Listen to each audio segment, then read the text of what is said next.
they were proposing, that I pay all this back child support, them trying to throw it out and strike it because I don't have a silly little piece of paper. It's ridiculous. Yes, Sharon, I'm asking to strike. There was a docket notice filed with a proposed parenting plan to set the residential schedule and finalize the parenting plan.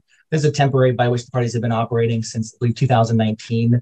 It looks like Miss Olson filed and docketed on for what was ostensibly meant to be a negotiation. The only declaration is that she's proposing to him to have the residential schedule and final parenting plan set. There's no motion. She's not asking to modify. She's not asking for a temporary order. She put on to finalize. That's not the proper method for that. There's no motion before the court, so it should be stricken. I'd ask the court to reserve on fees. There's other hearings currently set, and I'd like to address everything at once as far as fees would go, but there's anything before the court to decide today. And we are on for October 10th properly for a contempt. Is that correct? A motion? I think the 24th for contempts. I believe she filed a motion for modifying child support that's on for the 10th. Yeah, I tried to put it on for today, but they said that I didn't do it in time or something. I thought we could all do it together.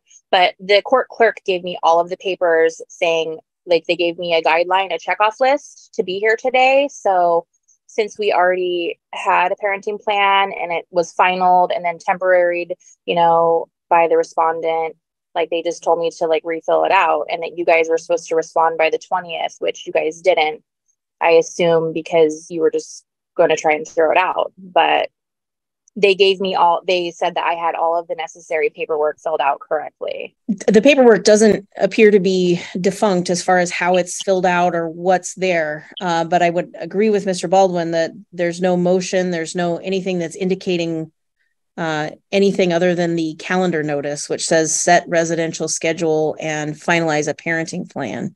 So yeah, I served them on August 31st with a new proposed parenting plan because our parenting plan was already finalized in 2015. And then Mr. Olson opened it again in 2019 for a temporary. And then, I got a letter that was not court, it wasn't through the courts. It was just from, Joshua Baldwin's office. And they were proposing, that I pay all this back child support. And, when our children went to live there with him, 4 years ago, he said that he would never ask me for support, and I support my daughters. I buy them whatever they want. So them trying to throw it out and strike it because I don't have a silly little piece of modification, like, one lined paper. I mean, they know that why we're here, we should just, be able to do it. I mean, it's just them trying to get out of, hearing it. And, it's ridiculous. I mean, we already had a final order and he just, wanted to say that he was the custodial parent, even though they were already living there in 2019. And so he comes to the realization that it's actually not finalized. And, our son turned, 18 last year. He's 19. So now they're saying, oh, you owe all this back support if you don't agree to this, blah, blah, blah.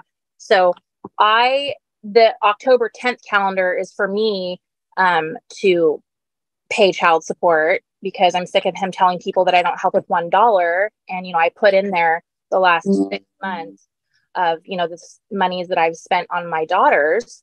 And so, I mean, I would just ask that we do this today. I mean, there's no reason to strike it. And if I can respond very briefly, Your Honor, as I indicated, court can't enter a final parenting plan that isn't agreed without a trial. That's what she's trying to get done here.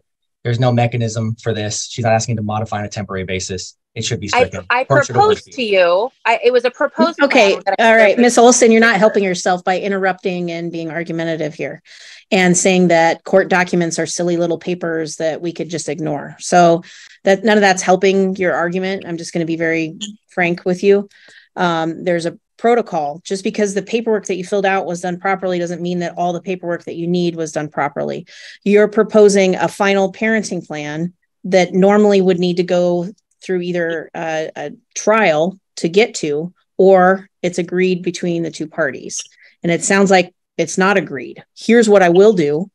I show that we're on for the next 4 weeks. We're on almost every week. So the 10th of October, we're on for child support. The 24th of October, we're on for a contempt. And the 31st of October, we're on for a contempt. I don't know if the two of you can agree today to maybe condense those all into one one hearing so we don't have to come back 3 times in the month of October? I'm fine with the 24th, Your Honor. I believe that's the date set for our contempt. I'll say for the court, when you get to look at the contempts, Miss Olson is alleging a contempt based on the original final order from 2015, ignoring the superseding temporary orders from 2019. That's the basis for our contempt. I think we can respond to her as timely, and we can hear it all on the 24th. So my question is, am I allowed to speak?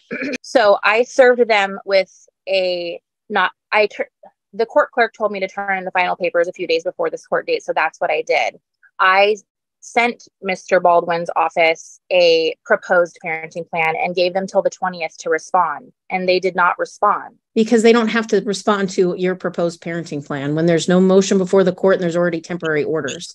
They don't have to just agree to a finalized parenting plan because you noted on the docket. That's not how it works. So we can, if you want to file a motion to amend what the temporary parenting plan is, or if you want to try to have a conversation with Mr. Baldwin and his client about coming to a final parenting plan, that's completely okay. You can't just file a final parenting plan when they're actively participating in the case and expect the court to just enter it. That's not how that works. Right. So yeah. So the court clerks, said that they gave court clerks aren't attorneys. So Right. They can't advise you. They can tell you which paperwork you need for what you're trying to do. That's what they can. Which they did. So conveniently, they, forgot my temporary child support order and told me that didn't tell me that I needed to fill out that motion. So. Okay. Again, Miss Olson, you're not helping yourself by throwing the clerks under the bus. They tried to help you. They're not attorneys. They're not required to do anything but give you the paperwork and show you how to file things. So here's what I'm going to do. I'm going to set, if there's no argument, are you okay, Miss Olson, with the child support modification request going to the 24th of October? Fine. All right.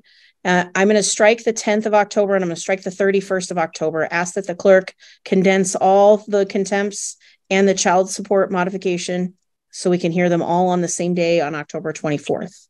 If there's any responses that are needed from either side based on any of those things, you should comply with the statutory guidelines.